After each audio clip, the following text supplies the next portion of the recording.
Okay, great. We are live, and thank you so much, Sally, for joining me today. You're welcome. Thank you. I really appreciate you taking the time to talk to me. Please share with me, what is it all that you do? What's the heart and soul of what you have going on? Yes, great. I've been teaching yoga now for 8 years, going on 8 years, and I lead a very active lifestyle. So I was very interested in movement. As a kid, I did gymnastics, and I always loved being outdoors. And I have a very physical job. And so that really started to take toll on my body. Once I got to be, in my 30s, I started feeling areas of my body telling me to slow down. And so when I found yoga, I was very relieved and like, wow, okay, this is the system that I need to keep my body up and able to do these things and still feel good at the end of the day. So I had a really good friend of mine say, hey, let's try some yoga. And at the time I thought, oh, yoga is probably good for me, but I didn't know like the extent that it could be my friend. And then she said, hey, I think you could be a teacher. And I said, I'm scared to be in front of people. No way. I would be Um, petrified. but yeah. So she planted that seed, and I kept thinking about it for the next few months. So I just looked into it. I said, "Hey, what would it be?" And I actually went and researched the same yoga studio that she got her training from. She was a teacher as well, and I really resonated with it, and that she recommended it as a nice like overall place to start. I went ahead and signed up. Within a year, I was signed up for that course to become, it was a 235-hour yoga teacher training that was based in Minneapolis, even out of yoga. And I really liked it. It was a pretty nice overall view of different systems of yoga. And then, she had created her own kind of yoga that was really beneficial, I think, in many ways. So when I took on that training and I got to know yoga deeply, I just wanted more. So I've been learning, practicing, teaching ever since. Wow, that's incredible. As a yoga teacher, does that mean that you do yoga all the time, or what does that look like? Well, as much as I can, right? So it's really when you start to embody yoga, you are practicing it all the time. That's anything from, oh, I should sit up straight, or I need to calm the fluctuations of my mind, or just breathe, drink water. Really, it's all about taking care of the body. And then, actually calming the mind, and meditation as well as breath work is a huge part of yoga that many people, they don't practice. And that's okay. I mean, the physical part of it is wonderful. It keeps your body strong and resilient. And then you start to take care of your body more once you realize how vulnerable it can be. So most days I try to practice for an hour. Some days I take a class that's 2 hours or even an hour and a half. I do a lot of videos at home. There's a lot out there on YouTube, but I found a few teachers to follow on YouTube that I could stream right for free into my living room. And that was huge for me developing a regular practice, right? So some days I don't have to get up and work right away. So morning practice gets me fired up. Other days I've been working all day and I just need like a gentle unwinding. So my practice can vary a lot. But I'm always learning. I'm always taking courses to learn new stuff. And then, my teaching, I teach 3 to 4 classes per week. And I'm always learning new stuff to share. And teaching is a great way to learn as well. Yeah, no kidding. So then what is like day to day, what does your life look like? Hmm. Yeah, it's actually fluctuating day to day. So my sister and I, we own a bakery together. So this is called Renaissance Breads and Pastries that I've owned with my sister for 18 years now. And Wow. And yeah, and maybe 4 or 5 years into that is when I found yoga. So I get up early on those days, not extremely early anymore. We bake mostly bread and organic bread. We're very small and local. So, but it's very physical. Like baking bread requires a lot of work. And so the days that I'm baking bread, I'm getting up early. I'm just slamming my workout right away. I get done early though, which is nice. Between noon, 1, 2 o'clock is generally when I'm done working. And on those days, that's when, lie down for a little bit and do some unwinding yoga. It's perfect for me.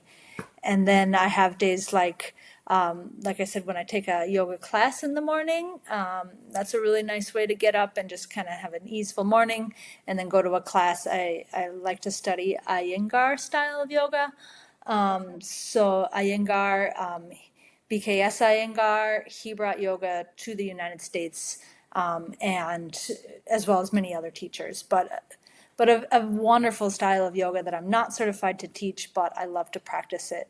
And so I take a 2 hour class with a senior teacher once a week, and she's incredible. She's taught me so much about alignment, about all the different poses, how to name them in Sanskrit. I think most people know Shavasana, right? Shavasana is corpse pose that you lie down. But there's Tadasana, mountain pose, and then all the Sanskrit names are really fun, as well as terminology. And so the Iyengar yoga really embraces that. And then it teaches you things like inversions, like how to safely do inversions, how to do a headstand, how to do shoulder stand, how to use props. So that's like my favorite day of the week, is to go and practice with a very experienced teacher who, she's not pushing me, but she's allowing me to see what I am capable of, and challenges me every week. So that's a big part of how I'm learning and just expanding my repertoire, my vocabulary, and then my internal practice, like not just doing it, but feeling it and receiving it in my body. And then the other style that I resonate with, Prajna Yoga, or accurately pronounced Pragnya, is a style that is out of Santa Fe, New Mexico. And the two teachers, T.S. and Surya Little, they teach from Santa Fe, but they also teach online a lot now. Of course, we found that Zoom and all this can be so helpful. So I take classes that are recorded and online from that studio regularly, and I'm working towards getting a certification through them, which would be a 500-hour training. And so I'm kind of midway in that, doing a lot online, but I've also been down there to really practice, on site as well. And that's dealing with more subtle body work. So that's, a lot of it is done with an easeful environment, lying on your back, but doing these really, really nourishing movements for your body. And right now I was just studying like how it affects your lymph system. And your lymph is like really directly linked with your immunity, and cleaning up damaged cells, cleaning up stuff that you don't want in your body anymore. And how can yoga benefit that in so many ways? So things like that, your nervous system, how can you use yoga to strengthen that? How can you find more connection within your own body and increase the flow of your blood, increase the capacity of your breath? There's so many things that you can do with yoga. And so that subtle body work has been a really great focus for me, especially being able to offer this practice to people that are physically not able to do a lot of yoga. They don't feel comfortable going to a local studio with their vinyasa up, and there's a lot of hot yoga, and it's trendy and it's great and it's good. Nothing wrong with that, but I know a lot of people that are in their 70s, and they come to my class because they know that I can accommodate them. So that's been really helpful for that. Yeah, that's incredible to be able to give people like a more safe space to be able to do that. Because yeah, I think that, I'm not gonna lie to you, I think that's a lot of why I hear women who like don't go to like yoga or Pilates or group classes even, is just they don't feel like they're comfortable to know how to do any of that, or know all the poses names, or they just get like really socially awkward. I think we all do at times, right? Yes, yes. Even myself, really, Yeah.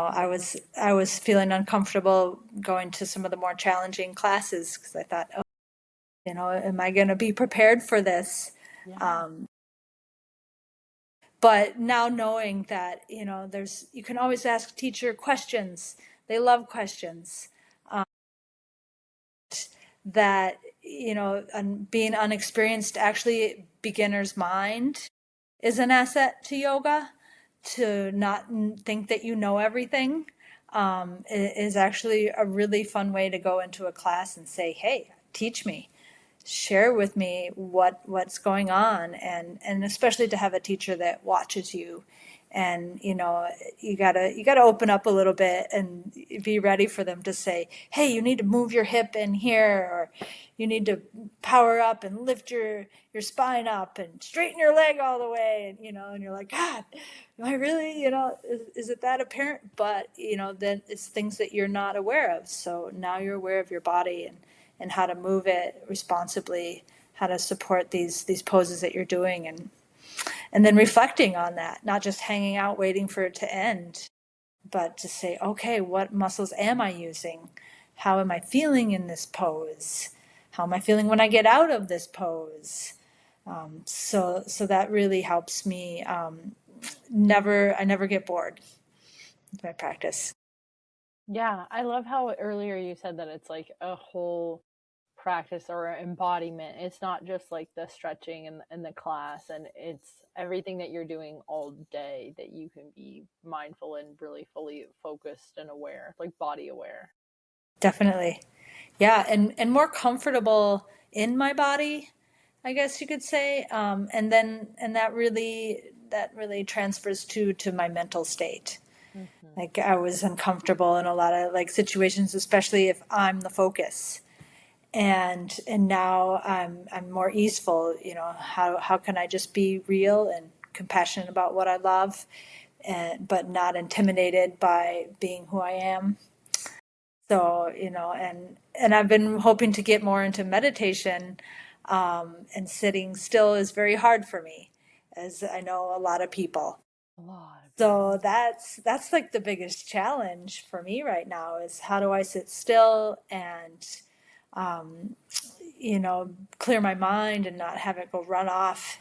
And so it definitely helps to have guided meditation and some instruction there, but that's going to another level of practice too. That in and I don't like to just say I practice yoga either. So I've been in several martial arts in my younger years. Wow. Yeah, and I never wanted anything that was really like hard and impactful. So I don't know if you've heard of Aikido, but Aikido is a soft style of martial art, and I practiced that for a while, and then I started to go to a more local studio, and that was more of the hard stuff, and I didn't like it as much. And then he said, hey, I'm teaching Tai Chi once a week. Do you want to come to my Tai Chi class? And I was like, oh, you teach what? Tai Chi? What is that? Yeah, I'd heard about it. And so I started going to that every week. And that involved not only Tai Chi, which is kind of like a form that you do from beginning to end and you repeat, but there was a very nice warm up of qigong. And so qigong and tai chi, a lot of people think are very similar, and they are. But the qigong exercises are done like you're, oh, I'm going to do this open and close, and I'll do that 3 times, and then I'm going to do this other one where I lengthen, and then okay, I'll do that 3 times, where it's not just like a set of movements from beginning to end. And I loved both. So I learned them, and now I teach both of those as well. Wow. Yeah, yeah, they're great. They're all done standing for the most part, but you can do a lot of it seated, so that makes it accessible for people that are older and limited They're not wanting to get down and up off their mat, right? So the Qigong is perfect for that. Hey, just move and breathe. And that's not about forcing yourself into poses, but it's how can we open up the channels in our body that we need to distribute, be it our blood veins, arteries, be it our respiratory, our digestive, all of it, our energetic system, nervous system. It's all being opened up so it can flow with more ease. And it's pretty incredible as well. So I practice that regularly and share it with my community as well.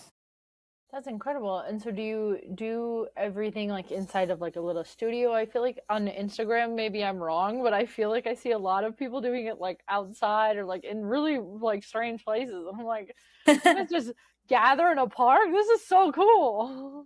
It is really cool outside, I have to say. A lot of times when I practice on my own, I love to practice outside. Mm, The thing that it makes it difficult here is that if it's not cold, there's bugs. And you don't want to be like distracted all the time, like, oh, shit, ah, shoot, ah, God, yeah. I got a thing crawling on me. Yeah. That's what does make, like, I can tolerate it, but other people, they have a hard time with it. So generally we do practice it indoors, so I can explain. I learned at a martial arts studio, so we practiced indoors, and actually that's where I started teaching yoga right away. And that's because they had the space available, and I knew the owner, the teacher there very well, and he said, the space is available at these times if you want to start teaching. We'd love to have you here. So it was a very open space, and I got my feet under me, teaching, and so when it came time for COVID to close everything down, I did start teaching outside, and that was in a park. It was all we had, and it was like, well, we're going to keep going in the summer, and then I did some stuff on Zoom in the winter, but having that class outdoors was fun. Have it in a park. Who cares if the ground's not quite even? We're still practicing yoga. And so it was very beneficial for us. And then when I started back up again, I actually got a nicer place to practice, which is where I teach now. It's a community arts center, and it's called Old Main, which is a main hall from a college that was really, kind of down, not really much going on until about 10 years ago, when people started to see like this building, especially the main hall, Old Main, needs to be preserved. We need to put some money into it and keep it going. So I was able to get a space there, which is beautiful, basically like a little auditorium performance hall. And that's where I teach now, once a week and sometimes twice a week. And it's right here in Galesville. It's a small town that I live in, and it's the only yoga class here. So people love that I'm willing to teach, and I have very faithful students that come. And then I teach in sometimes online only, and then sometimes like a hybrid where I'm teaching in person and setting up a camera for people that are on Zoom still. So that's kind of an interesting way to be, always thinking about the space you're in and this camera and the people that are on this screen at the same time. So that's another class that in the wintertime we're on Zoom only, but in the summertime we're in person and online, and that's in a different location, another town close by. And it's been fun. It's a challenge to do both, but I kind of like it. I like a challenge. I love working with the people in person, so I'm like, let's do this. And then there's the people that got so used to Zoom they don't want to leave their home anymore. So they're, and one is in New York, and he can't just drive to yoga. So he's found that my class is really fitting for him. Yay. And so he's tuned in now almost every week on Zoom to take my class. And then another woman, she goes to Arizona in the wintertime. So when she's down there, she can still tune in on Zoom.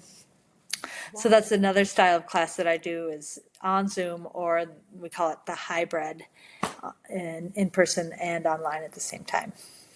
Do you have like the same like handful of people that are just always there at certain classes or? Yes, Yeah. yes, yeah, and especially that one I was just talking about, very faithful handful of people, and then Galesville, like there's like 5 people that are always there, and they're on vacation if they're not there, like they're there, and then there'll be 5 more people that are kind of on and off, and then there'll be like another 3 to 5 people that'll come like, oh, I haven't seen you in 6 months, or oh, I just heard about this class from somebody else, or oh, I brought my son-in-law, that are just kind of randoms. So a mixture for sure, but yeah, definitely some local people that come very loyally, and it's been just a pleasure to see them in their practice, like each time gaining a little more knowledge, gaining a little more experience, finding what it is that they needed,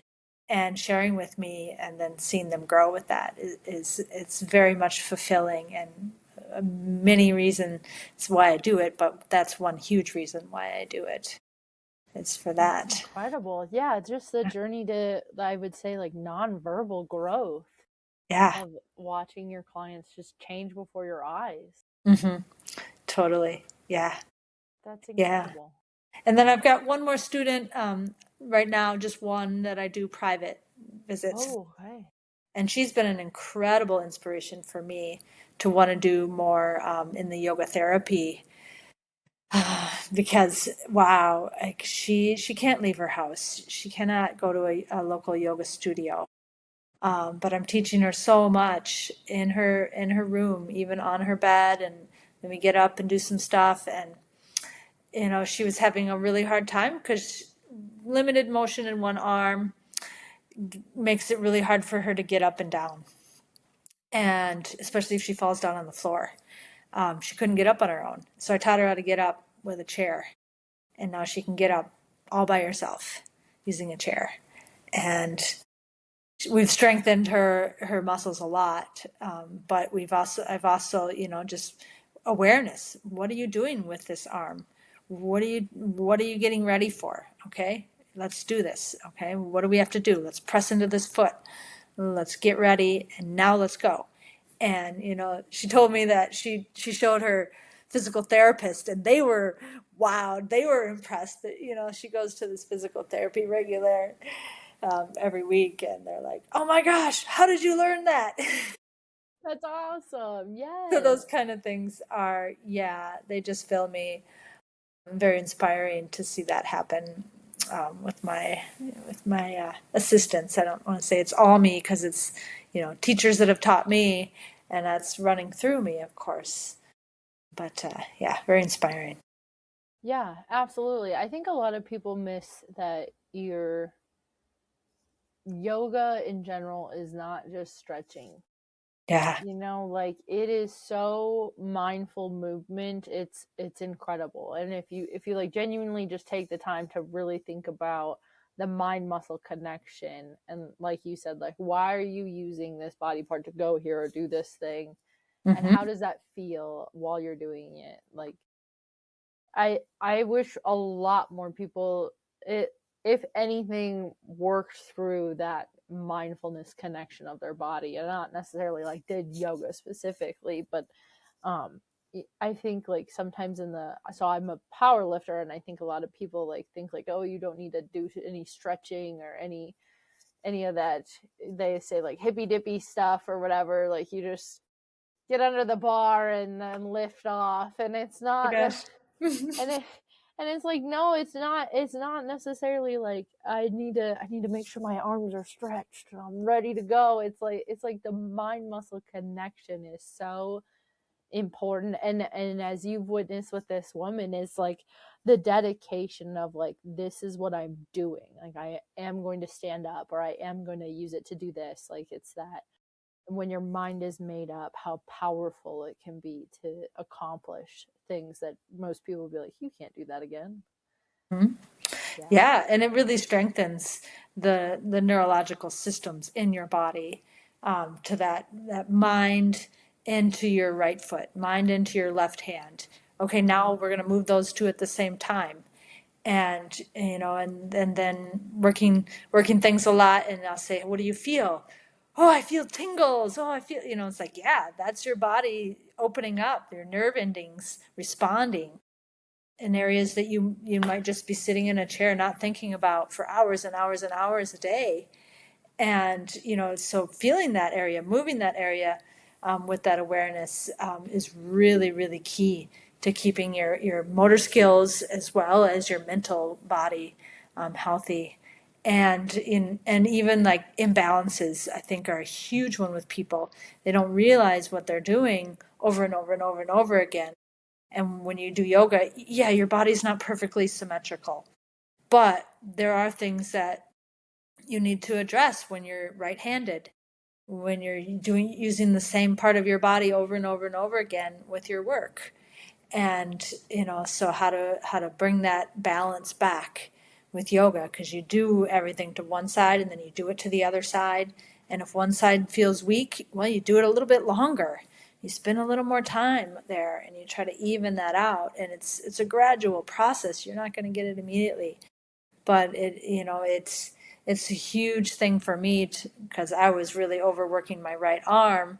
I was a house painter, and so I was just like Wow. cranking away on my right arm, and I had to use my left arm more and more and more. And and the yoga has shown me, like, okay, how can I integrate not just using these external muscles, but integrate more muscular strength within the deeper muscles.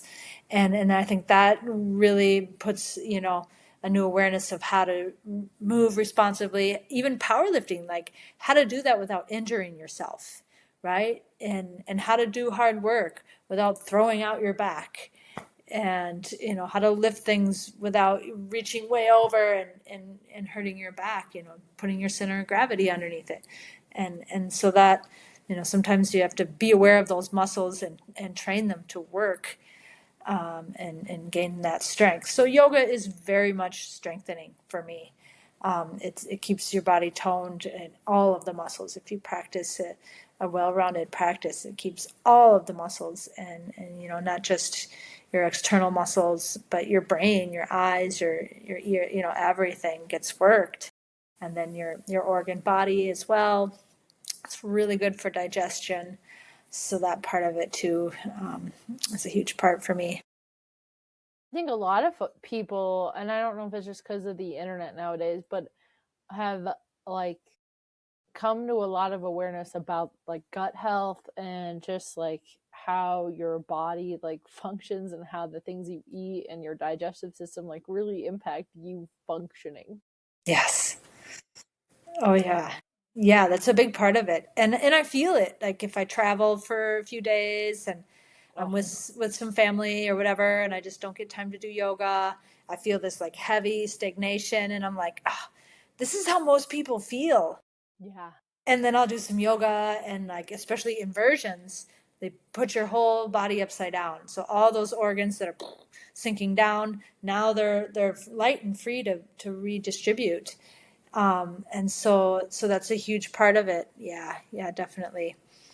And just, yeah, people that want to be healthy, yoga is not the only way, but it's a huge step towards bodily awareness, and then the function of everything in your body, is supported by that practice. Yeah, it's huge. Do you feel like it's hard to spend time with like family or with people when they aren't fully aware of like yoga or body functioning or any of that? It's hard not to tell them what to do. Yeah. you Yeah. know Yeah. but there's also the ethics of yoga, Mm, and that is to accept, mm, right, to really be compassionate. mm-hmm. And so I love being around people that I can maybe influence slightly and say, hey, I heard this is helpful for something you're struggling with. Maybe try that.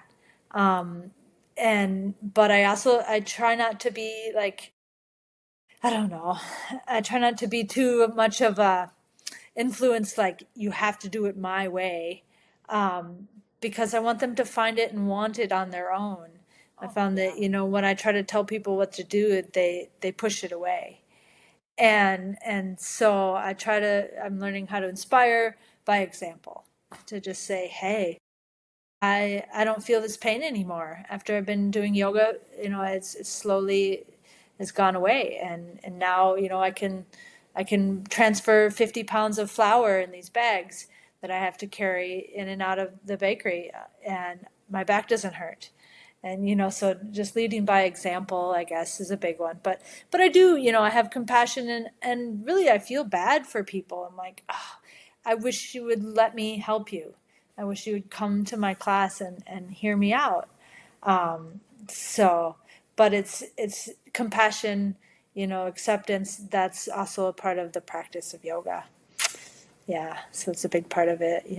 Understanding people are how they are, and you just got to be open to that. You said the bakery you work with your sister. Does your sister do yoga too? Yes. Yep. She found it kind of right at the same time, and hasn't practiced as rigorously as I have, but she's very much devoted to it, and she does her practice at home as well as she'll come to my class every week. And if I teach twice a week, she'll be there both days. Yeah, yeah. She's come so far. It's her body has become stronger, her posture has become better, her back doesn't hurt anymore, her Yay. headaches are less.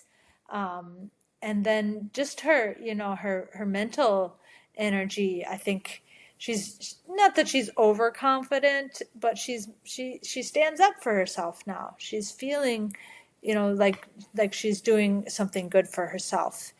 And that shows in her body. She just shines. She's radiant, with that, this feeling of I'm doing something that's good for me, and it's proactive. It's helping keep away the doctors, keep away these things that could bug me and put me down. But like her body is getting healthier and healthier in her older age. And she's not that old. She'll be 50 this year. But her body's like, it's getting healthier and healthier compared to what it was 20-25 years ago. Yeah, And which so, is nice. yeah, yeah, it's like the reversal of age. Yeah. Yeah, so her and our mom practices regularly with us as well. Wow. Yeah. Okay. So it's like a family thing. Yeah, I mean, I live close to my immediate family, and Mm. so I wish they would all come, but so far it's been mainly my sister and our mom, and then yeah, some other close friends, of course. And I'm always like, hey, you want to come over and do some yoga with some of my close friends, and they'll join me for that. And so I try to help them out any amount that they can put a little time in. And it requires time, it requires a commitment, but it's once you realize, like, this is like eating a nourishing meal. It's necessary once you realize how good it is and how good you feel. To me, it's very much necessary now. Yeah, yeah, absolutely. And so with all this wonderful support, I know you said you were going to some classes yourself, but do you have like other outside community for you, your personal life? Yeah, yeah, I do a lot actually, in this community. So I play music, and that's one thing that overlaps into yoga. In yoga practice, many classes start by chanting Om, right? And I'm sure you've heard of that, creating a vibration in your body that's healing and connecting to that. And then there's mantras that you can chant. Om Mani Padme Hum is one of the most popular ones, and you can repeat that over and over and over again. And not only is there translation for it that's very uplifting, but just the mantra, repeating that over and over again, is a practice within itself to bring your awareness into one area, and then uplift you to whatever that yoga, is opening up for you, a realization.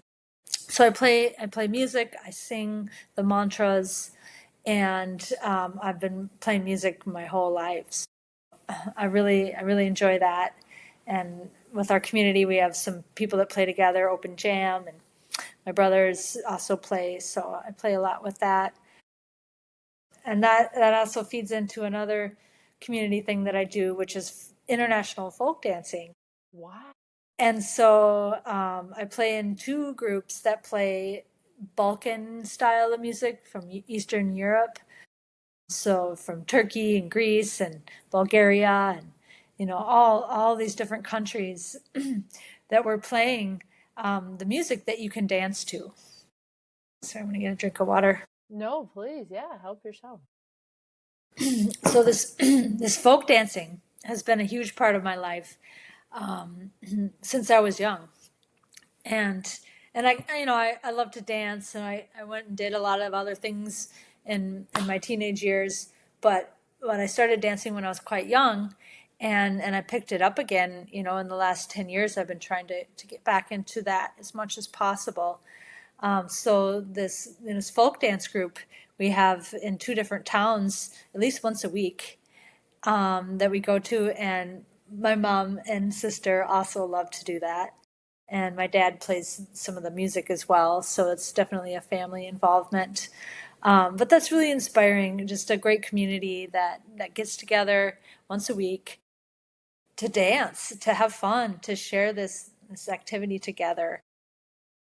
I love that a lot, and it's active, of course. Dancing, it feels really good. It's very uplifting, as well as singing. Singing and playing music, it really makes you feel good when you're participating in it, especially. And then I'm very active. Like, I love outdoors, so I love mountain biking, biking in general, hiking. There's plenty of hiking in this area, and so those are kind of my summertime things. I like to swim, and snorkel if I can. That's always been a joy for me. And so this area, is abundant for that. There's a lot of outdoor stuff going on. And just, I like helping people out. Like the bakery that we owned, it really inspires me to make a good quality product. There's very few organic breads available, and that we make fresh organic bread for people, and they let us know how much they enjoy it. So and it all comes around, like that we were able to do this, for as long as we have, really depends on the health of our body and our mind, and especially like being up at night, being able to juggle all of this life without just going crazy and having to lay it down. It's just been so nice to have a practice that's grounding, that relieves the stress. It's like you can just, when you lay down on your mat, you can just let it drain out of you.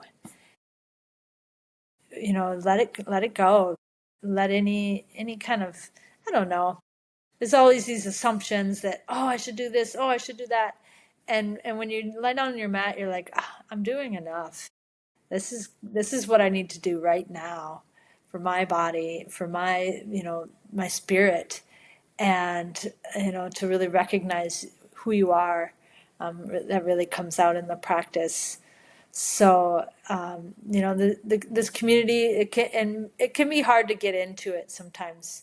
Everybody wants to just go down to the bar and have a burger and drink a beer, and so I don't want to try to go in there and preach my way, right? I'm just like, well, you guys, as long as you're doing something that feels good, you're in your community, you're meeting your friend down there, you're supporting a local business, it's great. But my initiative is, to get people into their healthiest state, and make them enjoy this life as much as possible. Because I've had a taste of it, now I want to share it with other people, and that was the huge inspiration to teach. Like, I still was like, I'll teach maybe at some point, but I'm going to take this training to learn it myself. I want to know yoga and practice it with a confidence that I know I'm doing good for myself. And then my project at the end was to teach yoga for free, right? You had to do some kind of karma project to finish up your training. And so when I started teaching, I was like, well, I can do this. And they're like, yeah, you're going to keep doing it, right? Like after my 8 classes were free, were done. And I'm like, well, I guess I can keep doing it, right? And so it totally just changed who I was because I was so afraid at even the thought of being a teacher, being up in front of a class.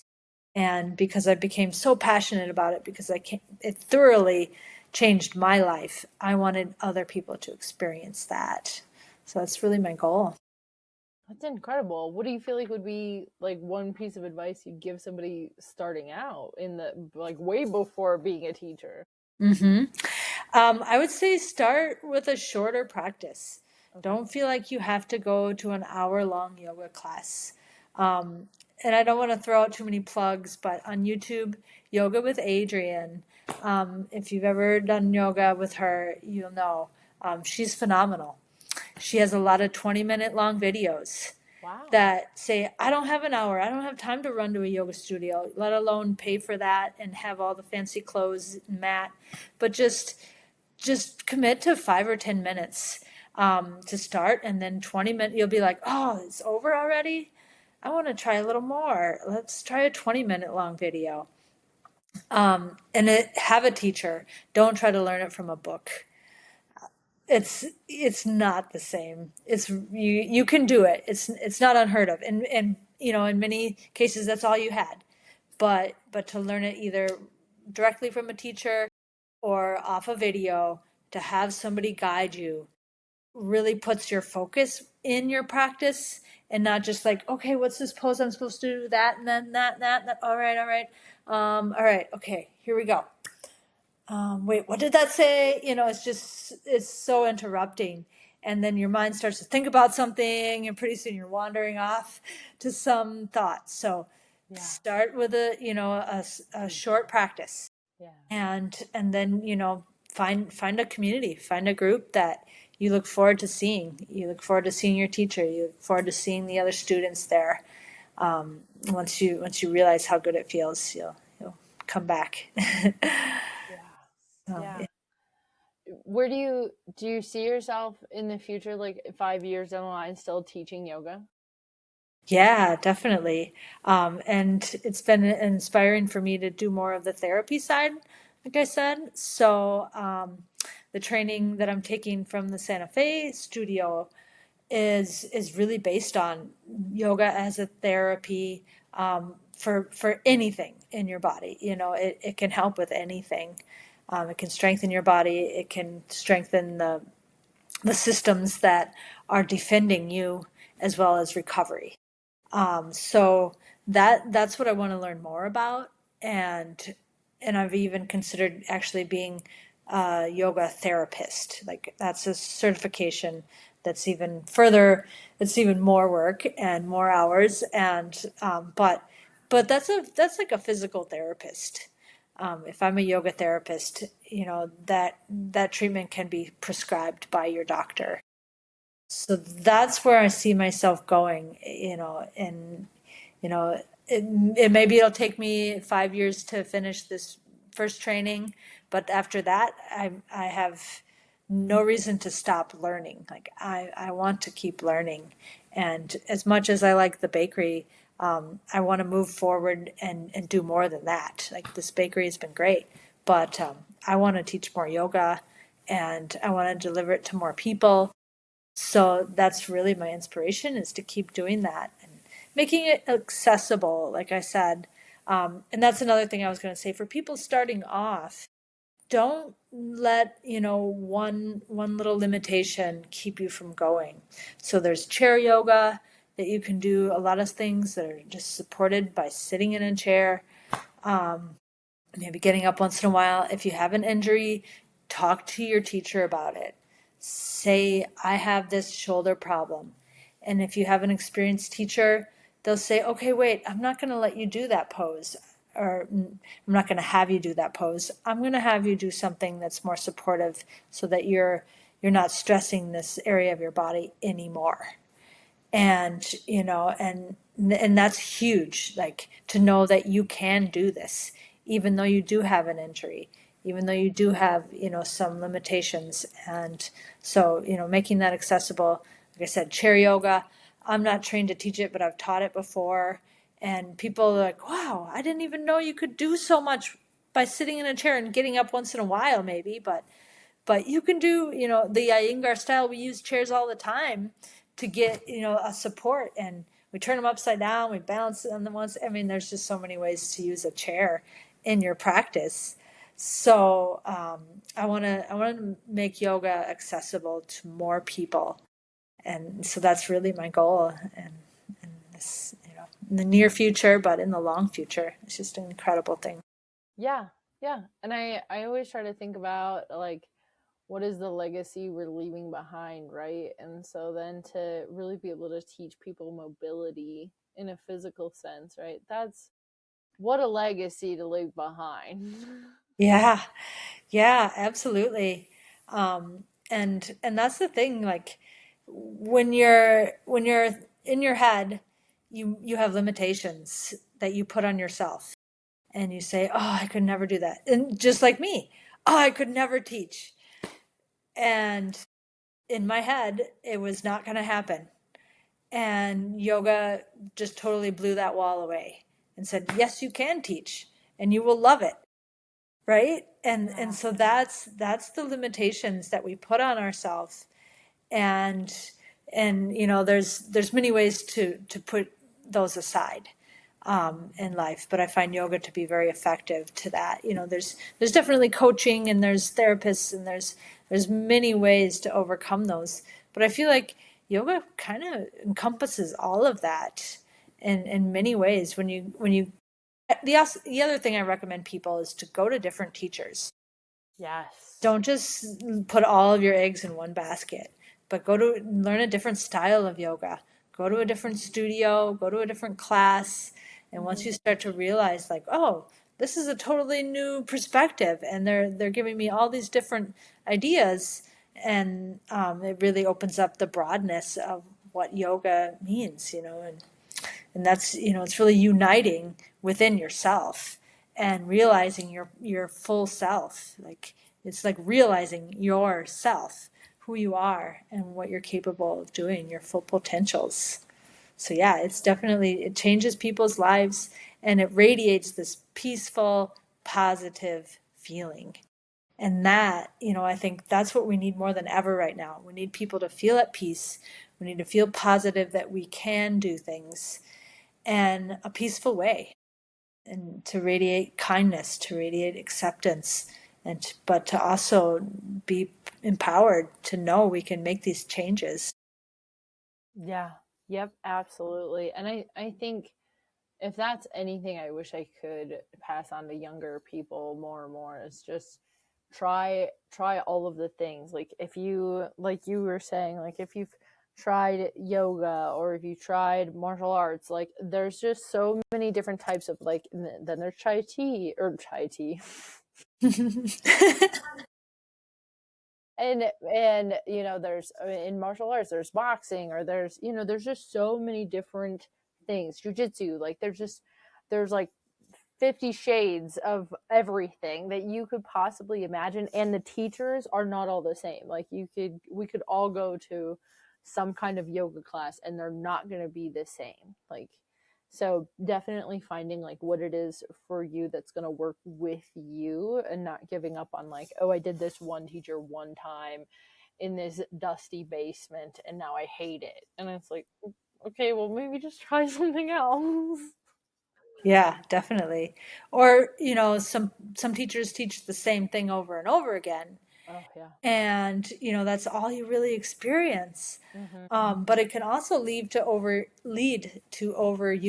and some styles, it can actually lead to injury, because you're doing like all this up and down, upward dog, downward dog, up chaturanga, and you're doing this over and over and over again, that your shoulder joints wear out. And it's like, no, there's so many different things you can do in yoga. Don't Mm-hmm. just limit yourself by practicing these few movements over and over and over and over again. Mm-hmm. So, being very much receptive to how does this feel in my body, and to know like maybe this practice isn't right for me, or maybe this pose isn't right for me, or I need a teacher that can explain it to me better. Those you develop that as you open up, you broaden your awareness of what is possible out there. And for people that travel, I recommend yoga more than ever for people that are in airports, in cars, airplanes, offices too. Any amount, if you can get 5 or 10 minutes break, it can be game changer. I don't know if you've seen any, but I've been in, I think, 3 different airports now that have yoga rooms. No.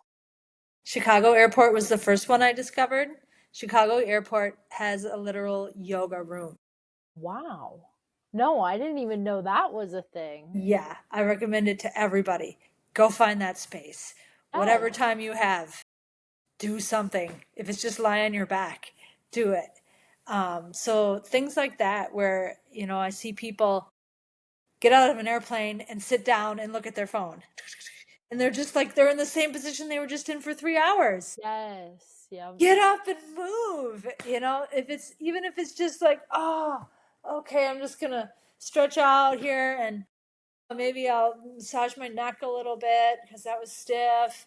Or, oh, maybe I'll just shake out my arms, just like move around a little bit, because that tension is only going to increase the longer you sit and stay stagnant. And then things like I was saying, learning about lymph in the body, how the lymph cleans up the cells in your body and then gets rid of them. Mm-hmm. And most of it is propelled by your body movement.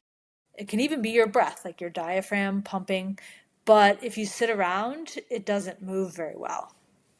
So all of those cells are like little vacuum cleaners. They're all trying to clean up the cells that are, going to be causing some kind of a disease, inevitably, in your body.